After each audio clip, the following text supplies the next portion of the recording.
Sa bayan ng Itugon, Benguet, matagal ng bahagi ng pamumuhay ang pagmimina. Hindi lamang sa malalaking minahan makikita ito, kundi pati sa mga ilog kung saan maraming residente ang naghahanap buhay. Dito makikita ang mga tao, bata man o matanda na nagbabaon ng kanilang lakas at tiyaga sa paghuhukay at pagpanik ng graba at buhangin mula sa agos ng tubig.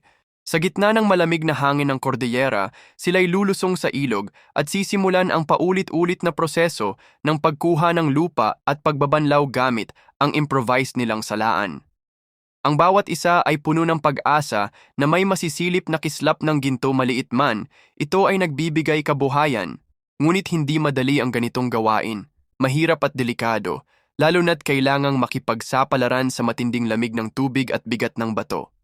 Minsan ay may mga panganib rin, gaya ng biglaang pagtaas ng tubig o pagguho ng lupa. Sa kabila nito, hindi sumusuko ang mga taga-Itugon sapagkat ito ang isa sa pangunahing pinagkukunan nila ng ikabubuhay.